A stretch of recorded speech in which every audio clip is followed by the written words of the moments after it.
And here we go. Charles Moscowitz live on YouTube and subscribing platforms. Dooovid is here as we do this program often on Thursdays at 1 p.m. Eastern Time, where we discuss Jewish issues, Israel issues. Dooovid, thanks for joining me. Yeah, thanks for having me back. Happy New Year's to everyone. Happy holidays, Merry Christmas, Happy Hanukkah, blessings. As to you and yours, and as to all of our listeners. Dooovid, I want to talk a little bit about Rabbi Weiss, as we talked about before we went on the air here. He is of is he part of Neturei Karta? But he's certainly anti-Israel. He's anti-Zionism, very prominently so. And I think he's one of these people who gets out with placards and signs, you know, when Netanyahu visits the country or when there's Israel events, basically saying that condemning Zionism. Um, and I've been seeing his TikTok. I've been on my TikTok, by the way, has gone viral. I have almost 5,000 subscribers, and I do one every day. It's amazing. But he comes out with these really sweeping statements where he says that everybody knows. I love when people say everybody knows. Really, what you mean, everybody? That the Torah has forbids Jews from achieving sovereignty in Israel. Now, I've sent him back responses asking him if he would please cite his sources on that. I don't see anything in the Torah that says that. I don't see anything in the Talmud. I mean, I'm not an expert on Talmud, I'll admit that. But my understanding is that this is not the case. And I think that the main source that I would draw from to back that up would be the late, great Rabbi Joseph Soloveitchik, the Rav, who was not only pro-Zionist, but who cited otherwise. So, Dooovid, you're somewhat of an expert on the topic of anti-Zionist Jews. What's going on with that? Anti-Zionism is a extremely complicated topic for people to understand, especially Jews. And you'll probably the most well-known in America anti-Zionist is your Rabbi Dooovid Weiss, who is basically the spokesperson for Neturei Karta America, and they have a synagogue in Monsey. I served the Sklener Rebbe. I know a lot of Neturei Karta people. Like I've met, I lived in Hasidic Jerusalem and Brooklyn, mostly Borough Park, and I've met the majority of the Neturei Karta, Jews.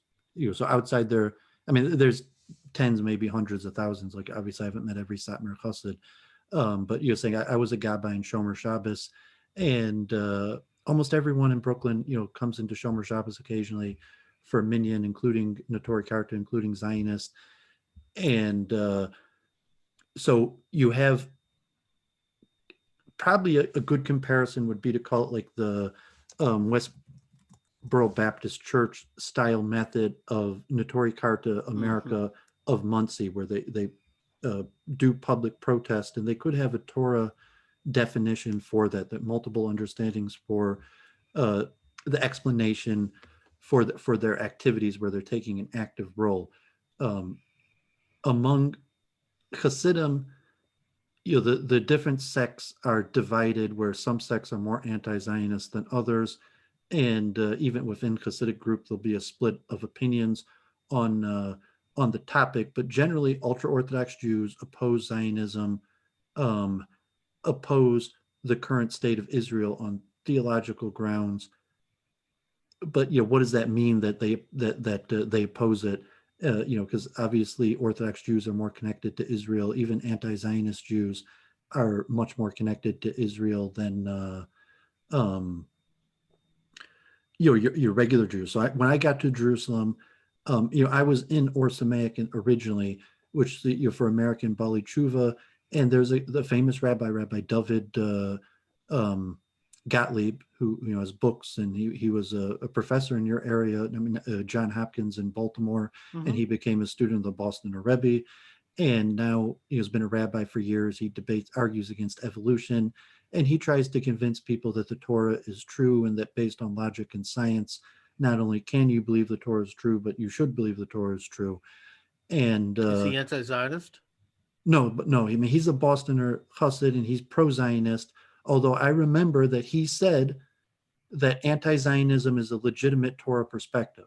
And so that was, kind of the first time hearing that, Okay. when the class that he And was. let me just take issue with one thing you've said, I think, and again, I'm not an expert, but I don't think is it really true that most ultra-Orthodox Jews are anti-Zionist? I mean, the Rav was not anti-Zionist. Well, I'll get to that, but I'm saying the Okay. Rav is really the black sheep in his family because you demonstrate that you like you don't know what you're talking about to some extent, because who is the leading anti-Zionist family in Jerusalem? Is Chabad anti-Zionist? Well, to some extent, even Chabad, but it's saying that the most anti-Zionist group in Jerusalem, to some extent, Is probably Neturei Karta. well, I mean, it was saying who's the head of Neturei Karta in Jerusalem? I have no idea who. What I mean, I think it was Rabbi. I mean, not the different organizations, but I'm saying it was Rabbi Dooovid Soloveitchik, who is the most anti-Zionist rabbi probably in the world. Yeah, but I think Rabbi Yosef Soloveitchik, who is the founder here in Boston of the Maimonides School, and he's just a revered figure. I don't think he was an outlier. I think that He was. I was saying in was he? Jerusalem, Okay. but because I'm a Baltruba from Detroit, and I didn't know anything about any of this stuff really. And then I got to Jerusalem, and it's Brisk Yeshiva, the best yeshivas in Jerusalem. Like I was in Mir Yeshiva, but to some extent, Brisk is considered smarter, better Well, when you say learners. they're anti-Zionist, I get the fact that they oppose like the more secular Jewish government and the Jewish state and Jewish society. But I mean, spiritually, religiously, There's they? bad blood. I'm saying, Charles, I was in Jerusalem. Like I've seen guys with payas laying down in front of buses.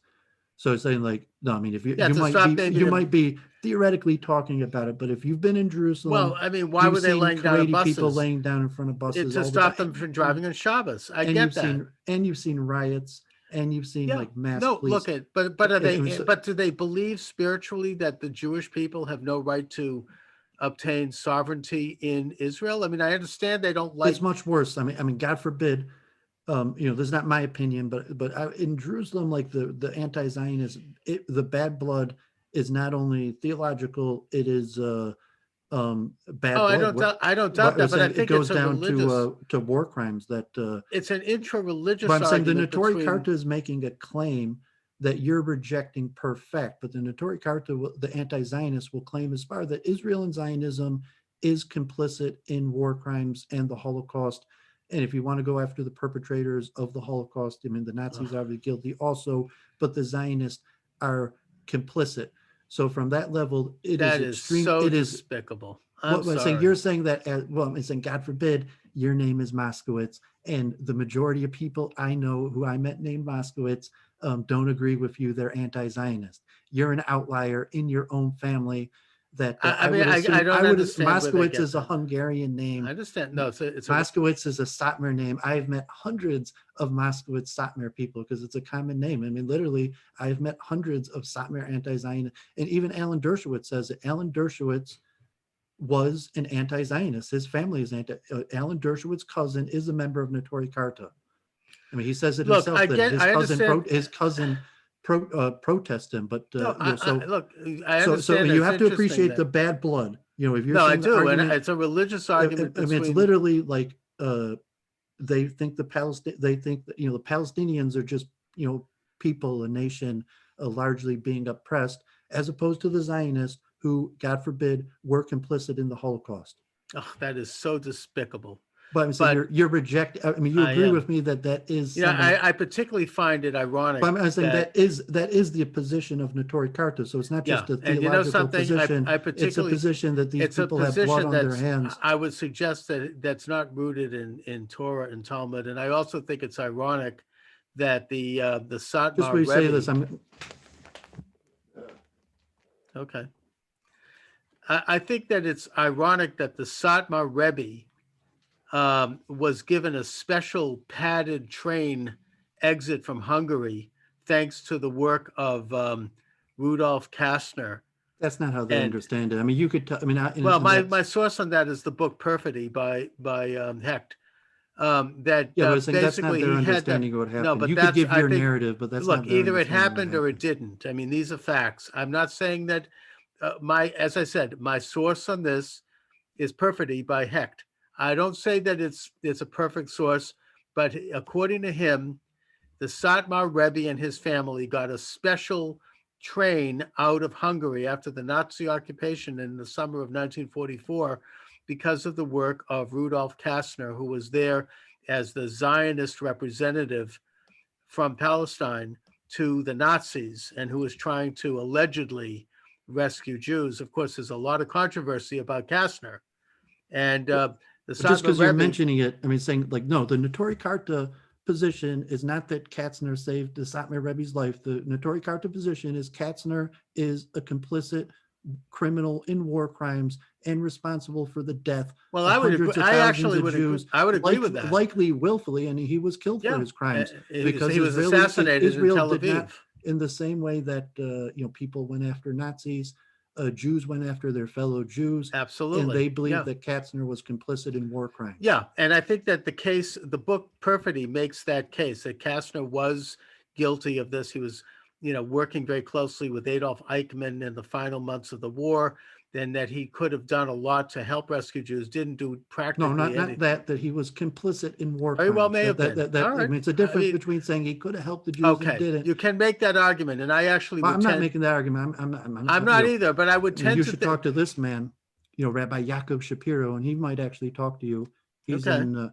He's written a 1,500-page book on the issue, called "The Empty Wagon: Zionist Journey from Identity Crisis to Identity um, Theft." And saying Rabbi Yisrael Dooovid Weiss is not known as a scholar. Like he's a Okay. rabbi. Well, He's probably finished Talmud. let's not get off Rabbi the Yaakov subject. Shapiro is a scholar. And I'd like to contact him. Send me the And note. really, Rabbi Yisrael David Weiss, in terms of Notori Karta, like his I'd main ask thing you to. is command of English. All right. Saying I'd ask you to the reason remind why me. you and everyone have heard of Rabbi is because he speaks English way better. Most of those people, even the ones Right. who live in Okay. Muncie, I mean, he's an influential figure, and I'd well, I'm ask you saying to. even the Notori Karta, the people in Muncie of Notori Karta really don't speak English. So I was saying, like, if you look at that man, Dooovid, the I'd reason ask why you you hear to. him is because he speaks English. Fine. I'd ask you to remind me of this rabbi. I'll try to have him on the show. I mean, I think that would be very interesting.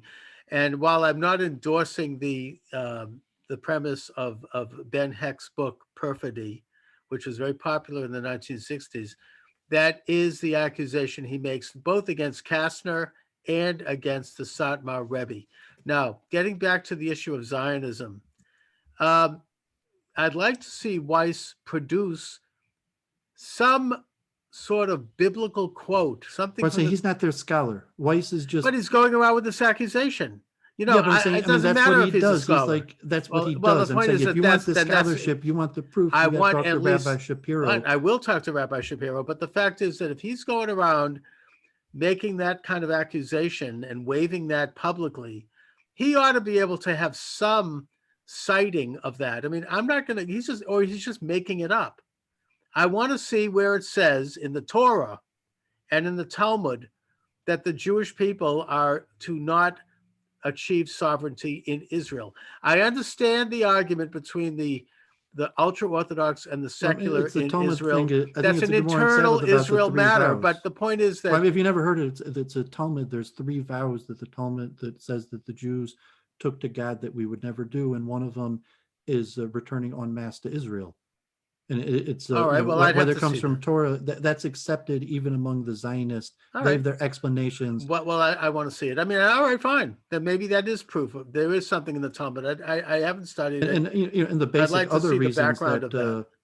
that Because it seems like it's contradictory to the entire Jewish narrative all the way from the day of Abraham till today. well, That I would say we're that commanded to go to the land that God showed us and to take possession of that land.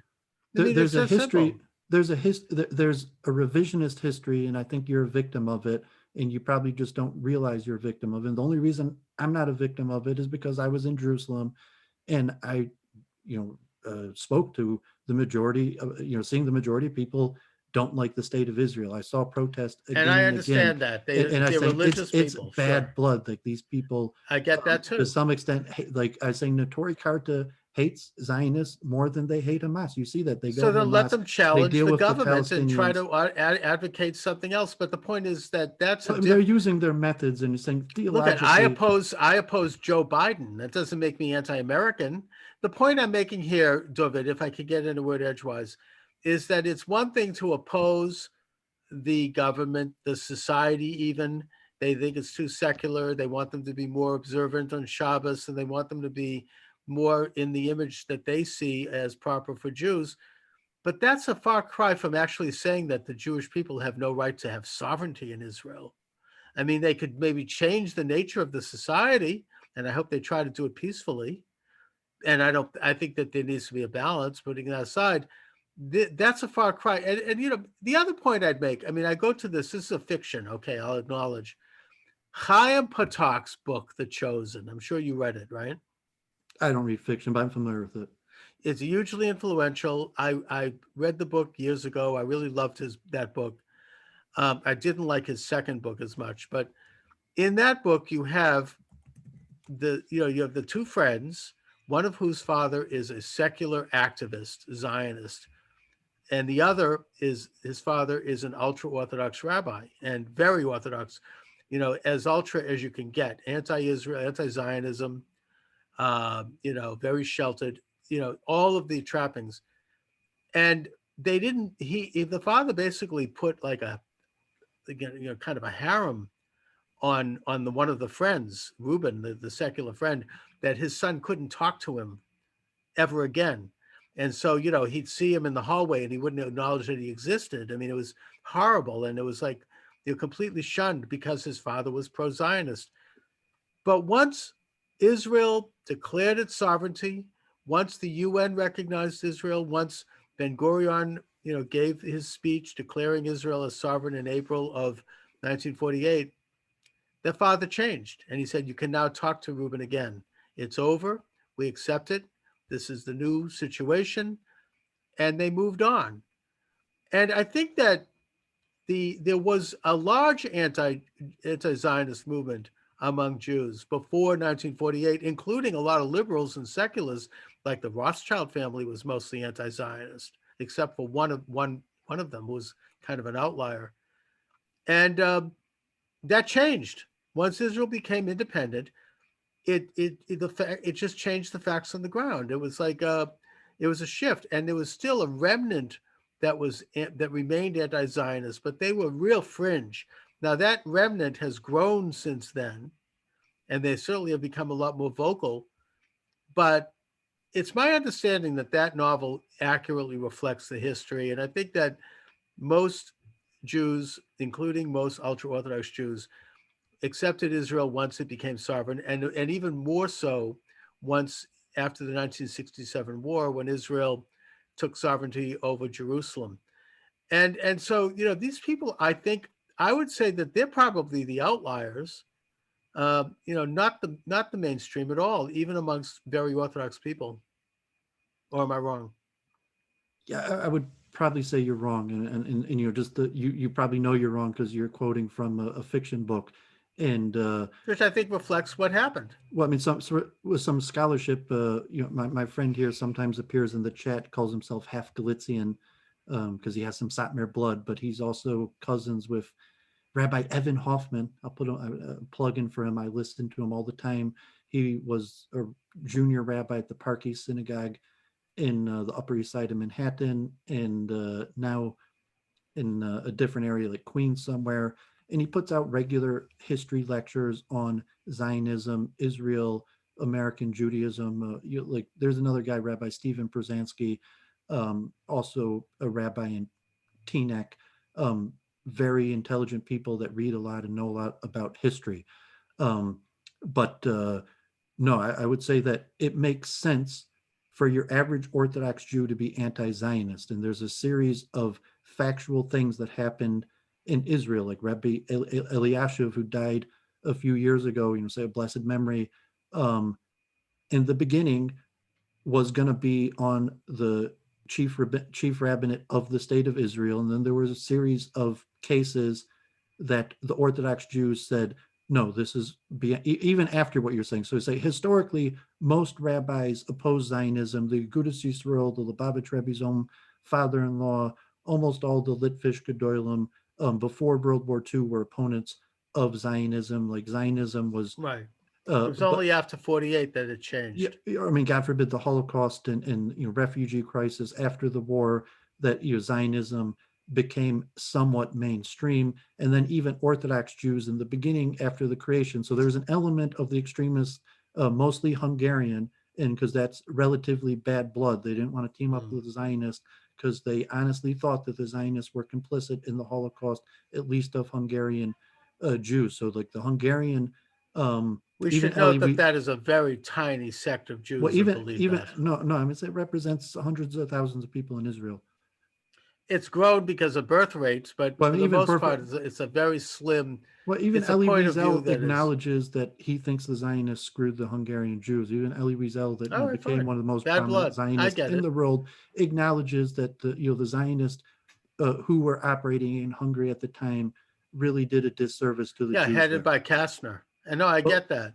but Except but with an but it's like, exception made for the Sadmar Rebbe and his wealthy family. I get that. Yeah, well, it's like, so they you were have an screwed. element of hundreds of thousands of ultra-Orthodox Jews of Hungarian ancestry that have bad blood with Bad feelings. Okay. Zionism. But Reb Eliashiv, the mainstream, Lithuanian, Polish, didn't have the same bad blood as Hungarians of anti-Zionism like that. And it came from a series of Supreme Court cases, like the Langer Mamzer case, where the rabbis all held that this person was a Mamzer, and the Rabbi Goren, you probably heard of that I have heard of him. chief rabbi of Israel, the one who held the Sefer Torah at the Kotel after the 6-Day War, who was the IDF rabbi. He ruled that this mamzer could marry a Jewish girl. I mean, God forbid it reached the Supreme Court and I they thought that he upheld it. was, And wasn't then he the Rabbi same rabbi Eliashiv, who questioned the Judaism of Ivanka Trump? no, I mean, Rabbi Goren passed away Oh, okay. a long That time was ago. I mean, a he was the similar chief name. rabbi of Israel during in the 67 war. If you see the pictures, of the retaking of the Kotel and a rabbi, holding up a Sefer Torah, that's Rabbi Goren. Oh, okay. All right. But but he took over the chief rabbinate because the Orthodox bowed out. After there was also the brother Nathaniel case of ruling that this convert to Christianity wasn't a Jew, right to the right of return, because the Orthodox held that no, I mean, saying like a Jew is a Jew, you could Why convert. did they not recognize his conversion? The brother Nathaniel? Yeah. No, brother Nathaniel was a Jew who converted to Oh, Christianity, no. I know who and Brother the state of Nathaniel is. Israel Yeah. refused him citizenship because they said if you convert to Christianity, you're not Well, welcome in Israel. something. If we're talking about the same Brother Nathaniel, and I think we are, Maybe Brother Daniel. This is a Supreme Court case okay, in because Israel in the 1950s. oh, This is then a this Supreme isn't the Court case same in Brother Israel in the Nathaniel, 1950s. because I'm thinking of this Brother Not the guy who was on Adam Green. Okay. No. And this guy Okay. he saved the lives of Jews during the Holocaust. But the Okay. Supreme Court ruled that a Christian cannot become an Israeli citizen, that it crosses the line. If you convert to All right, well, Christianity, fine. But if they convert to Judaism under proper authority, they can. I Or have not. the book here. It's actually from a man in Michigan who collected together, Ben Gurion or whatever sent letters to all the rabbis, the who is a Jew question, the right of return. Mm-hmm. And, so these series of issues in the 50s, Israel went against the rabbis. And the rabbis. And in what way? They said that a Christian who is not converted to Judaism can become a citizen? I don't think so. The question of who is a Jew, that when the rabbis said that, if you convert to Christianity, you're still a Jew 100%. Right. And the Israeli government said, no, you're a Jew 0% if you convert to Christianity. Okay. That's a political question. Well, no, it's a legal question.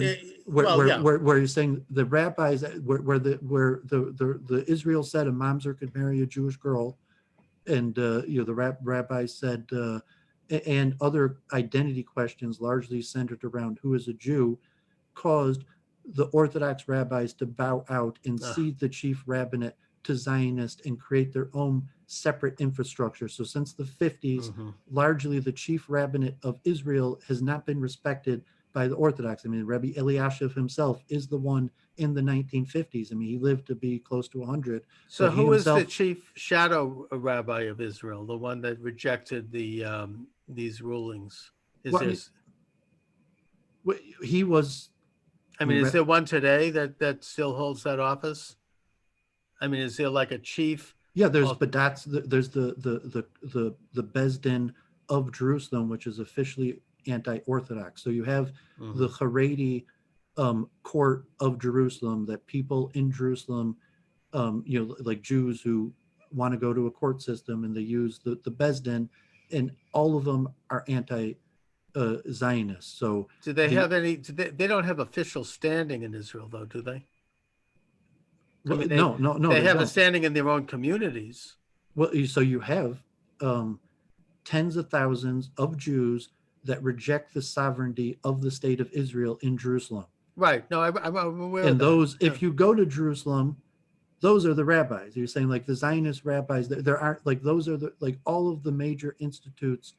You're saying those are our major rabbis. Those are the rabbis bearing the tradition from Europe. You're saying that's Dooovid Soloveitchik. You're saying that's the Rav broke anti-Zionism. I mean, in fact, I mean, it was known. Brisk was one of the most anti-Zionist places before the war, and so the American pro-Zionist Soloveitchiks in Jerusalem are a laughing stock, really. Like, I remember that, like, in Brisk Yeshiva in Jerusalem, you are not allowed to go there if you've been to university. It's an official rule that if you took a class at university, you cannot enroll in Brisk Yeshiva, as opposed to Yeshiva University, that is a yeshiva and a university. So it's always funny.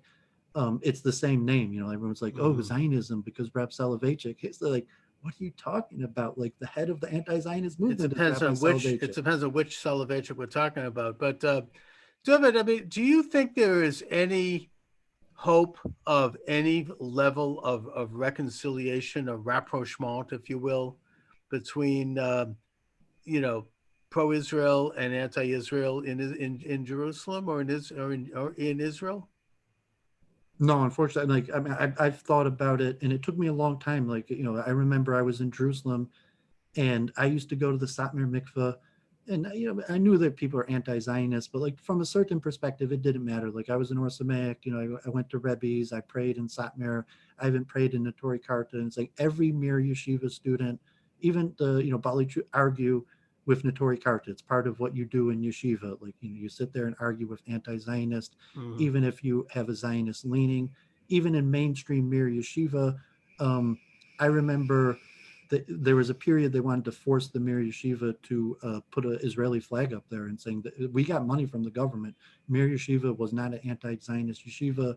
We get government funding. Even me, as an American citizenship, got funding from the Israeli government to study in Mir Yeshiva.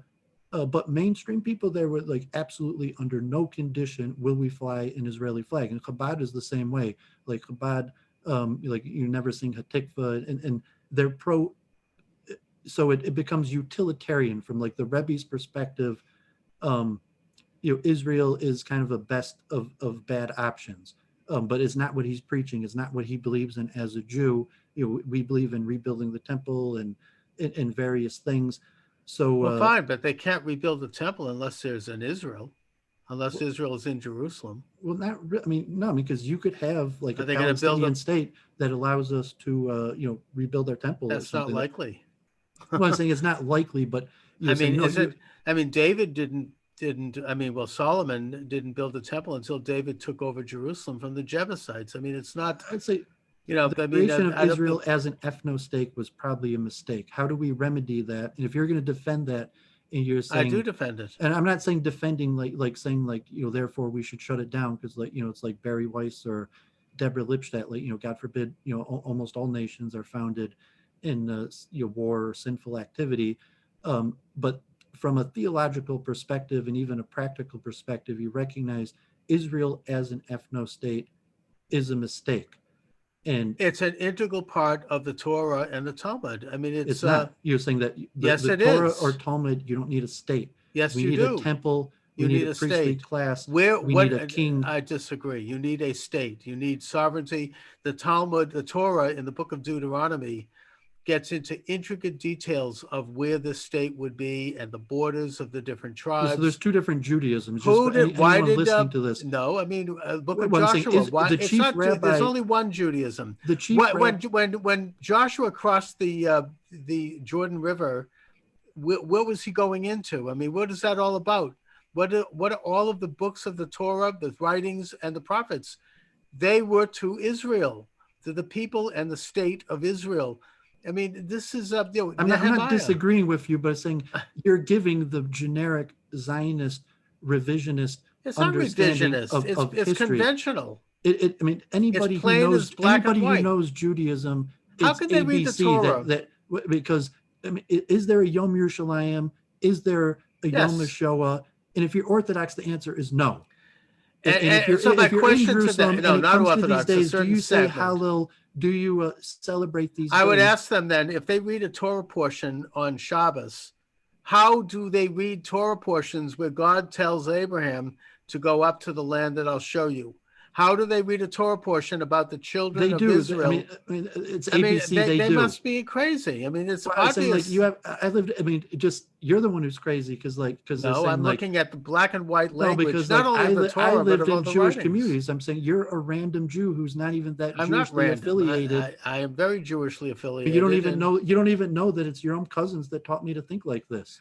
I do know this, but I mean, you're I'm a just person who wondering. left your own heritage, and like I studied under your cousins, and then you're telling me like, Okay, no, I know my own I'm heritage, saying even though that you're the one that left no, it. And I'm saying, how my is it possible heritage that the is. major Jewish communities in Jerusalem and Brooklyn I know disagree with this. you? They do, but I'm saying that You're saying they're all just dumb. They're all I just no, dumb and I'm wrong. saying that That's what you're saying. They're all just dumb I'm and wrong. saying that I need to discuss with them.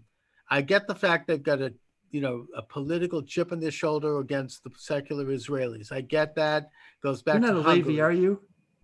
No, but There was a Moskowitz Satmar rabbi, but he was a Levi. I don't know much about my Moskowitz background to tell But you there the are truth. Levian Moskowitz also. Is what My Moskowitz background was not prominent. I mean, they were regular shlubs. They were not rabbinic. They were not. well, Hungarian though.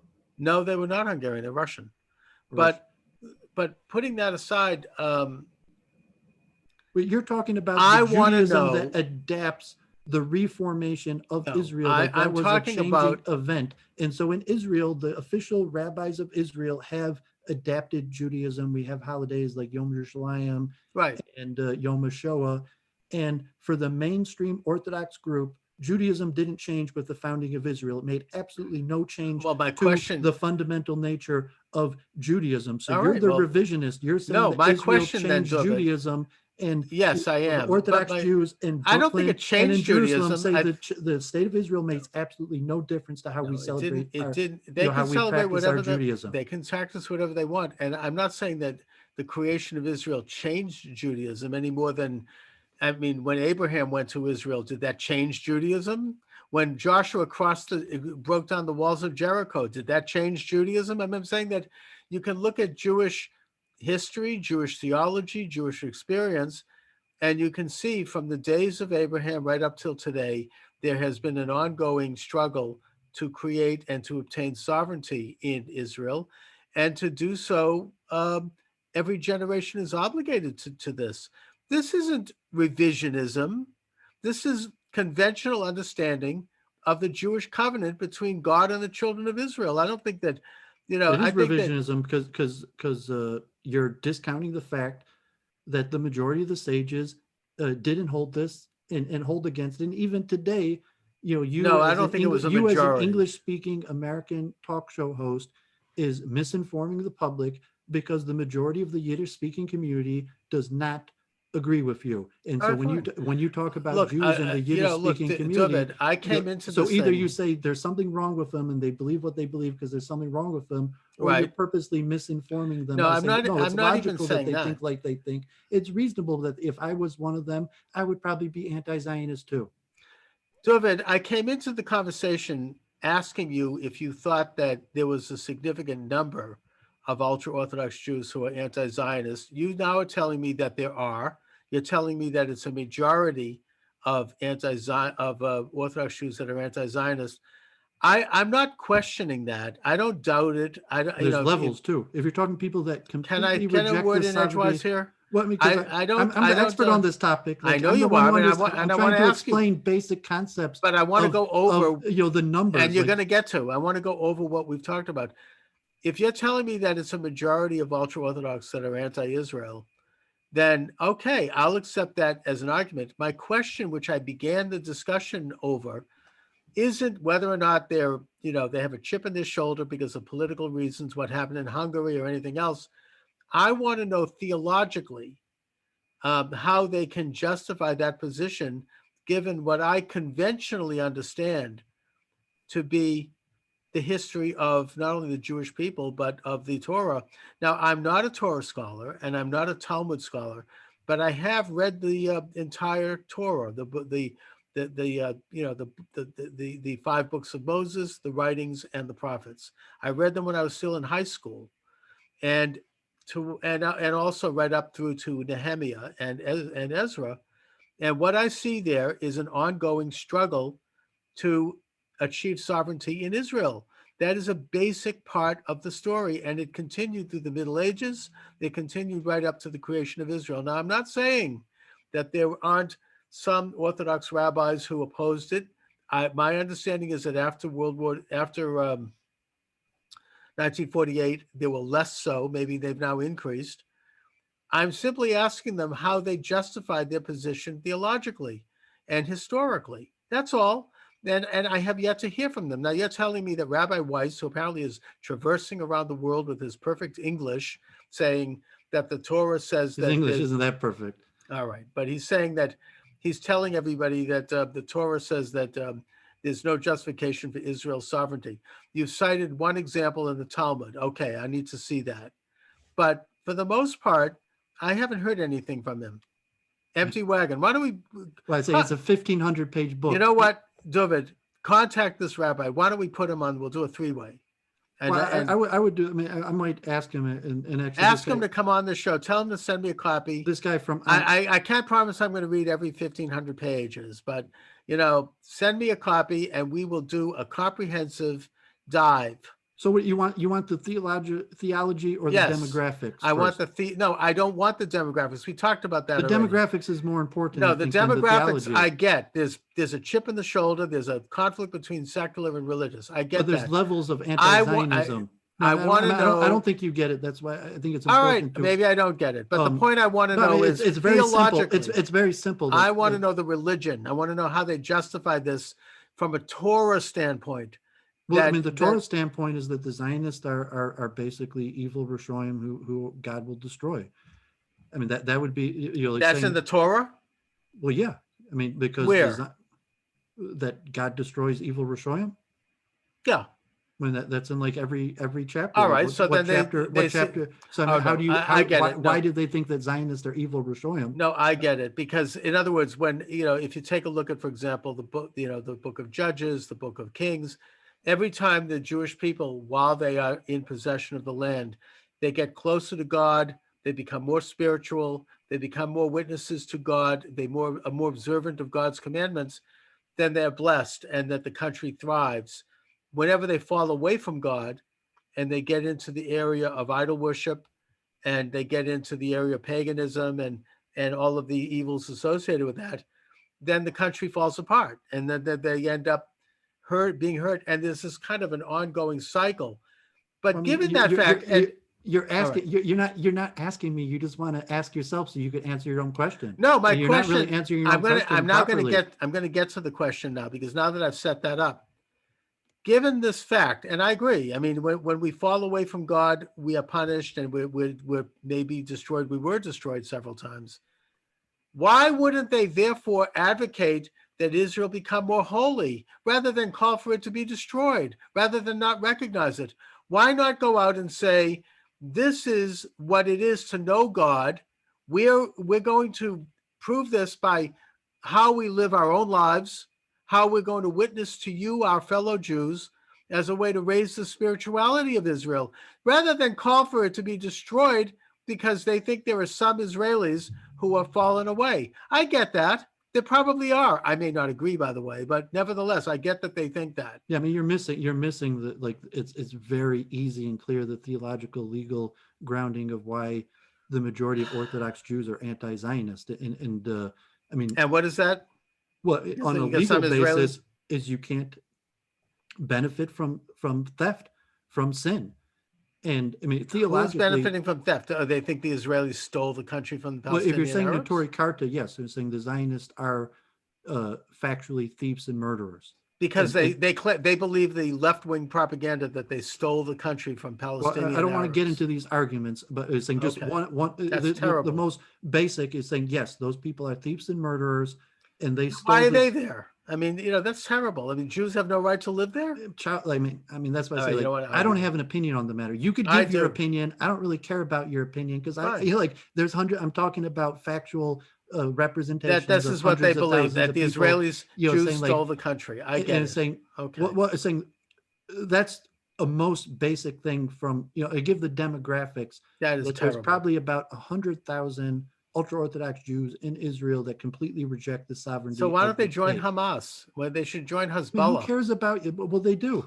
I mean, God Yeah, forbid. But I'm not surprised.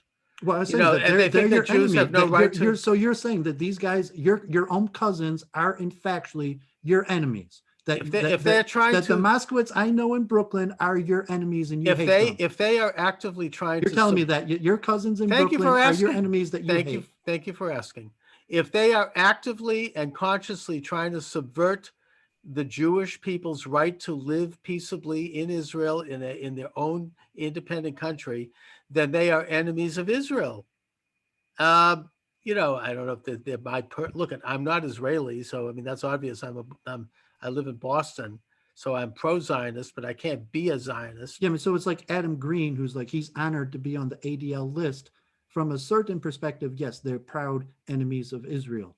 They consider Israel their enemy. That's the most extreme, The maybe. ADL?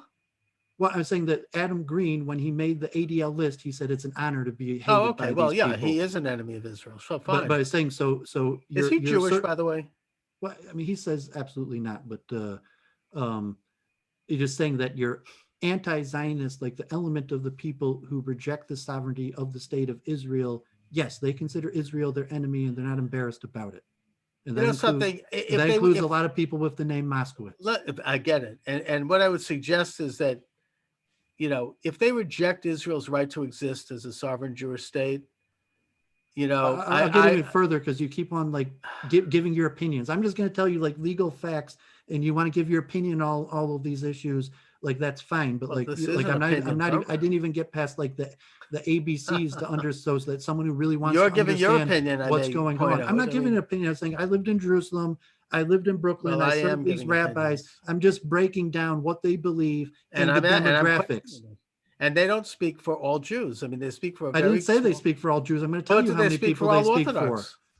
Well, I'll tell you exactly how many people they speak for. You already did, and they speak for a segment. No, you didn't even let. I just all right. How many people do they speak you for? asked me the theological, so I said the pure theological then, anti-Zionism is saying that these guys are thieves and murderers. You can't deal with them. You should oppose these people and call them out as evil. That's the most extreme, representing about 100,000 people in Israel. You know something? If they're saying that the Israeli, you're gonna let me finish my breakdown, or you want to argue with every single group? Like, there's a lot of people that dislike Israel. You want to rebut every single time? I'm going to try to break down like 30 different opinions. You want to rebut every single one of them. I'm not going to be able to say anything. All right, useful. look, Dooovid, we only have a limited time here, so I don't have time for a long speech. Make it brief. Break it down quickly. Who is anti-Israel? Okay. So I'm telling you that like half of Orthodox Jews are levels of anti-Israel, to being that these guys are thieves and murderers, and we would rather deal with Hamas than them, is maybe about 100,000 people of that reject the sovereignty, have nothing to do with it. Then there's a level of people that deal with Israel. They don't reject the sovereignty. They take money from the state. They work within the government. Might even represent the government, be in the coalition, but still are generally anti-Zionist. And religiously, the justification is simple. It's just like Maimonides, that you could only follow a Jew who promotes the laws of the Torah. that it doesn't matter what a Jew accomplishes. And we talked about this with Shabbatai Tzvi, and that say Israel is the Shabbatai Tzvi, because no, that's why I told you that Shabbatai Tzvi is basically the founder of Zionism, and that say you cannot do anything to benefit Israel until you become observant of Torah and mitzvahs. And anything that you think you're doing to benefit Israel before you become observant in Torah and mitzvah is not helpful, it's hurtful. And so the position there is that these Zionists do not represent Judaism. They're bad. Like, we have to work with them. We'll take the money in the system. But anybody who's preaching the values of Orthodox Judaism is going to look at these. I'm saying it's a full level of half. The full half of Orthodox Jews are basically anti-Zionist. But I mean, what does that mean? Like, we prefer Hamas? That no, mainstream Orthodox Jews prefer the Zionist Israel regime to Hamas or other systems. But if you ask them, like, no, we think these people are evil, they are bad representatives of Judaism, and and unless they repent and start following Torah and mitzvahs, they're probably going to be destroyed. And even to the extent of demographics, the rabbis in the 50s, when these issues came and saying we're going to win over Israel by demographics, by having a bunch of kids, the rabbis even said that's how they're going to inherit Israel.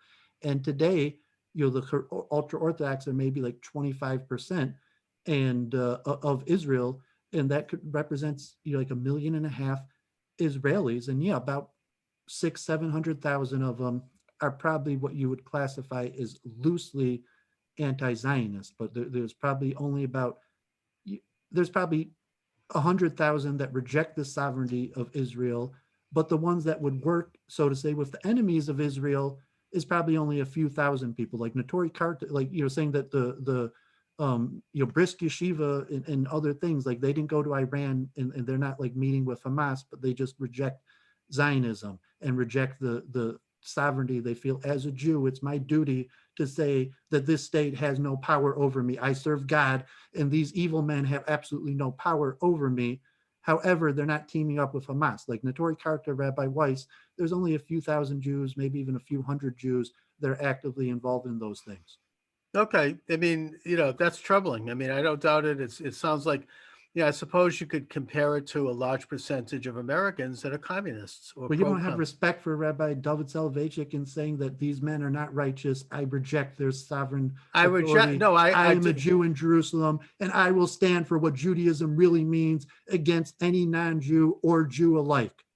No, I do respect. And you're saying that's the anti-Zionism kratom. They run Jerusalem. I respect the fact that they want Israel to become more observant, Torah observant, more religious. I get that. I hope that they witness that, and I hope that they try to make that case. I think there's a difference between that and really calling for the destruction of the state, in the same way that I respect the fact that American leftists, and that's probably about the same percentage, they want to transform the United States into a socialist country. That's their right. I have to make the one final point of anti-Zionism in that Notori Karta would make of why they're teaming up with the enemies is the claim that Israel is currently oppressive to Orthodox Jews.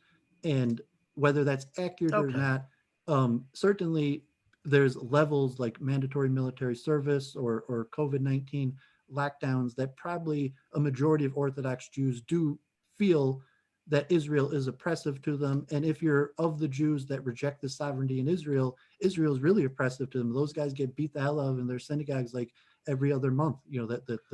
How's Israel supposed to deal with 100,000 Orthodox Jews who reject their sovereignty? I mean, I guess but those people feel like the UN should shut down Israel. And that's if you look at Rabbi Weiss, what he holds up when he goes to these protests is pictures of Orthodox Jews that were beat the hell out of by Israelis.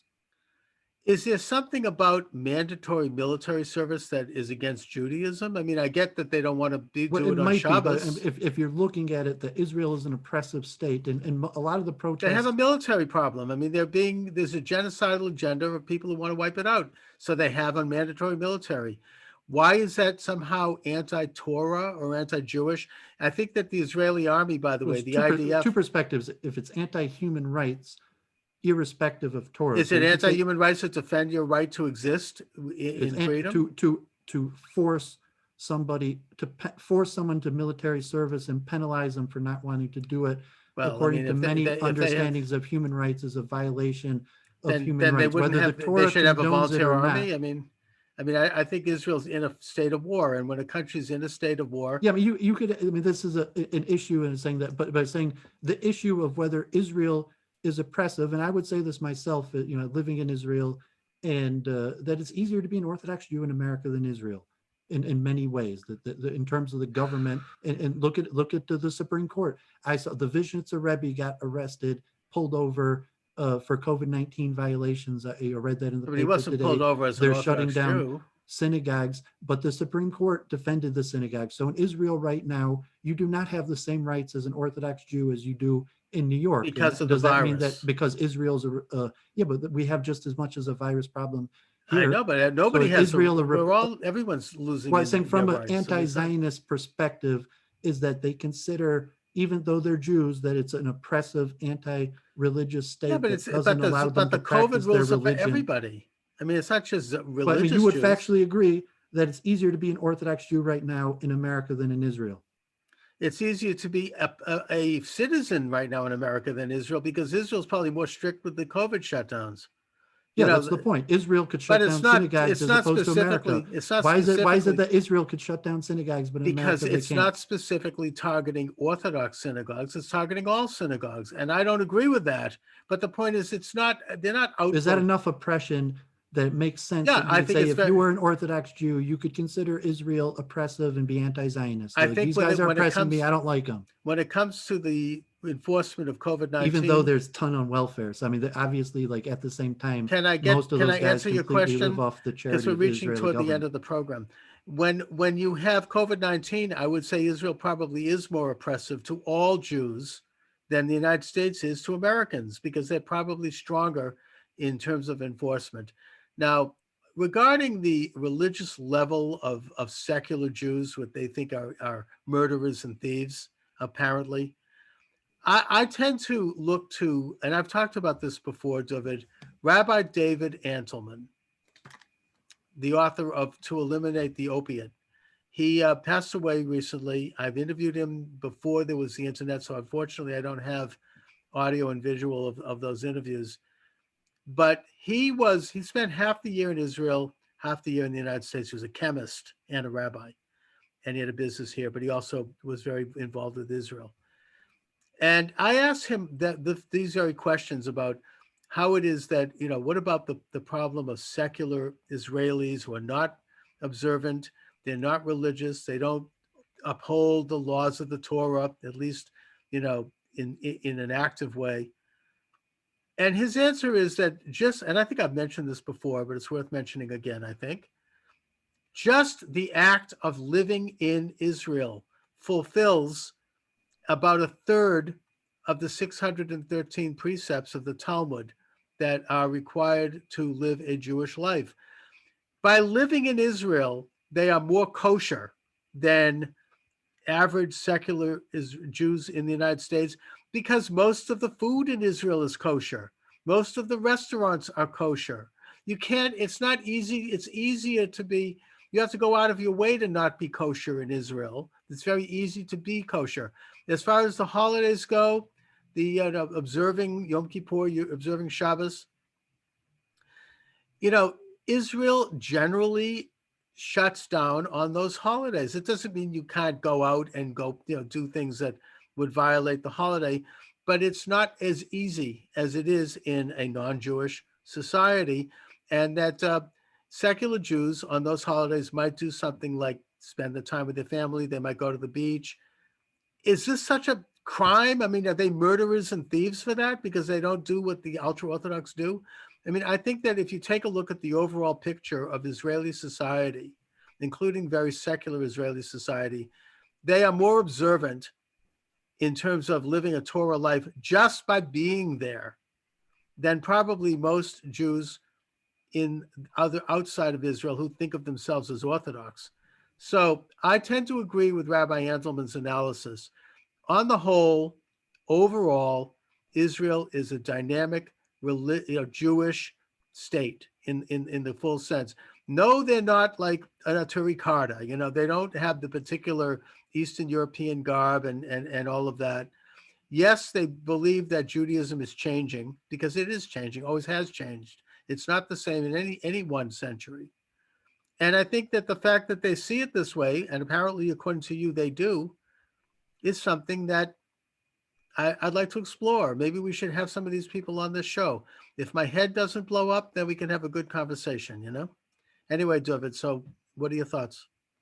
Yeah, I mean, great. And I just expressed it like this because, yeah, I just a Bolsheva from Detroit, and when I got to Or Samaic in Jerusalem, they give generally, even Or Samaic isn't that Zionist. They're telling you But they're like Zionists, I think, aren't they, they? they want to work within the system, And but so is an Aish Torah.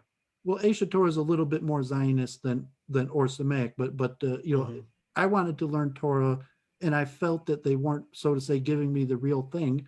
And I was in Jerusalem, like they told us, like Mir Yeshiva, and they took us to these rebbes, and I wanted to do my own investigation, and I saw that the majority of the rabbis in Jerusalem were, in fact, anti-Zionist, and that even includes somewhat mainstream, but Well, that's anti-Zionist sad. like Notori Karta. Notori Karta has a small synagogue in Jerusalem. In Jerusalem, they're considered extreme. I ate at the house on Sabbath of Labish Bloy, the grandson of Amram Bloy, the founder of Notori Karta. He took me into his house and fed me. In fact, he came to Brooklyn when I was there, and I helped him fundraise because he remembered that I used to eat at his Sabbath table, and he taught me about anti-Zionism.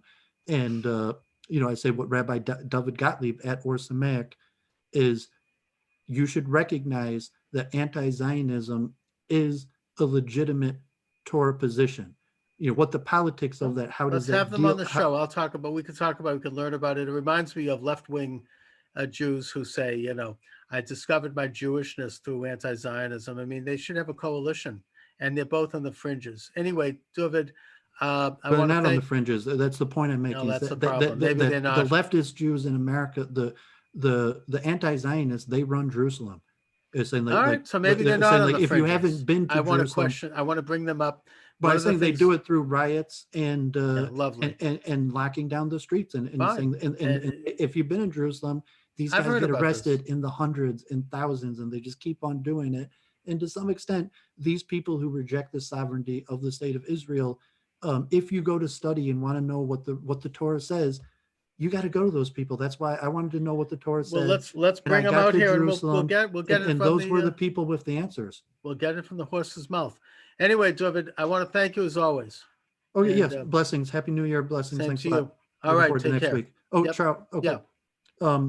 I wanted to, please reach out to Low Gallon, and I Will want do. you to team up with. I mean, these guys are Zionists. These guys are I South don't care if African they are. dentist All right. and a media guy from America. Would you send And me a note through Facebook, and yeah, I'll they have set a it up. Monday and Wednesday All right. I'm trying to get them live, and they have a pretty a significant Good. Let's do it. Let's okay. do a three-way. All right. I'll talk to you soon.